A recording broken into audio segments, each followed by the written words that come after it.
ఆయన స్వరం ఒక అద్భుతం, ఆయన గానం ఒక సంచలనం. పాటల రూపంలో ప్రాణం పోసి గొంతులోనే గంధం అలుముకున్న గాన గంధర్వుడు యోడెల్లింగ్ రారాజు కిషోర్ కుమార్. విషాద గీతాలైన, ఉత్సాహభరితమైన రొమాంటిక్ పాటలైన, జోకులతో కూడిన హాస్య పాటలైన ఒకేలా పాడగల అరుదైన ప్రతిభ ఆయనది. సహజంగా గాయకులు గానానికే పరిమితమవుతారు. అయితే ఇందుకు కిషోర్ కుమార్ మినహాయింపు. కిషోర్ కుమార్ గాయకుడే కాదు, సంగీత దర్శకుడు, పాటల రచయిత, హాస్యాన్ని అద్భుతంగా పండించగల నటుడు. ఒక్క మాటలో చెప్పాలంటే సినీ రంగంలో ఆల్రౌండర్ వంటివాడు. పడోసన్ సినిమాలో కిషోర్ కుమార్ పండించిన హాస్యాన్ని ఎవ్వరూ మర్చిపోలేరు. అయితే గాయకుడిగా ఆయన ఎక్కువగా పాపులర్ అయ్యారు. హిందీ సినిమా రంగంలో సింగర్గా ఓ వెలుగు వెలిగారు కిషోర్ కుమార్. సహజంగా సినీ రంగంలో హీరోలకు అభిమానులు ఉంటారు. అయితే కిషోర్ కుమార్కి కూడా పెద్ద సంఖ్యలో అభిమానులు ఉండటం విశేషం. భారతీయ సినీ రంగంపై కిషోర్ కుమార్ చెరగని ముద్ర వేశారు. కిషోర్ కేవలం హిందీ సినిమా రంగానికే పరిమితం కాలేదు.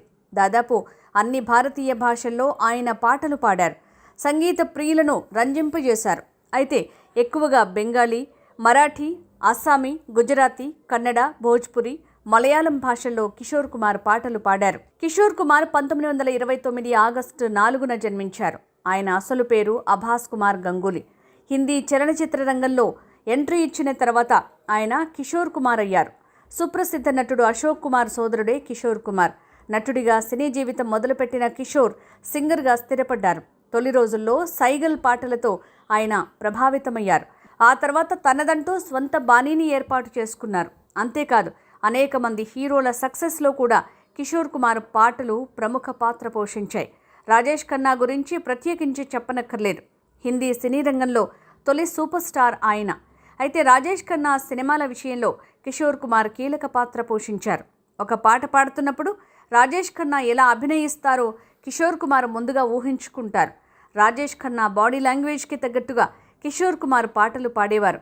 దీంతో థియేటర్లో సినిమా చూస్తున్న వారికి నిజంగా రాజేష్ ఖన్నానే పాడుతున్నారా అన్న ఫీలింగ్ కలిగేది. రాజేష్ ఖన్నాకు పాడిన అనేక పాటలు సూపర్ హిట్ అయ్యాయి. ఇందులో జిందగీ ఏక్ సఫర్ హై పాట చాలా మందికి గుర్తుండే ఉంటుంది. అలాగే అమితాబ్ బచ్చన్ సినిమాల సక్సెస్లో కూడా కిషోర్ కుమార్ పాడిన పాటలు ముఖ్య భూమిక పోషించాయి. కిషోర్ కుమార్ పాటలు లేని అమితాబ్ సినిమాలు చాలా తక్కువ అంటారు సినీ విమర్శకులు. లావారిస్ సినిమాలో అమితాబ్ బాడీ లాంగ్వేజ్కి తగ్గట్టు మేరే అంగన్ మే అంటూ కిషోర్ కుమార్ పాడిన పాట ఇప్పటికీ చాలా చోట్ల వినిపిస్తుంటుంది.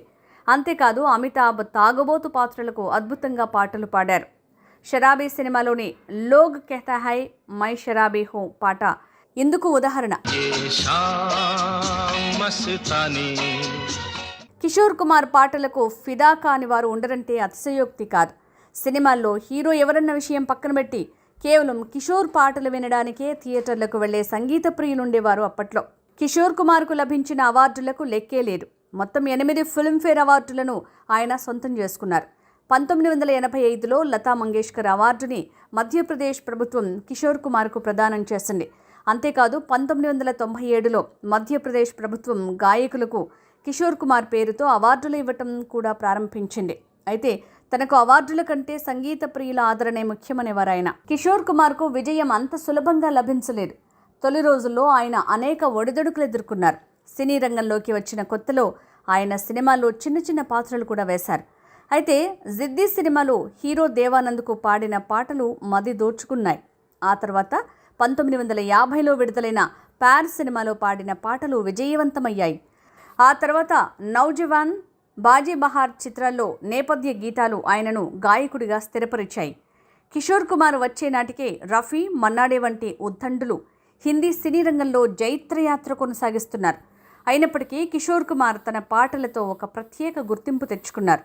తన గీతాలకు కాస్తంత చిలిపితనం జోడించి హిందీ చిత్ర సంగీతంపై తనదైన ముద్ర వేశారు ఆయన.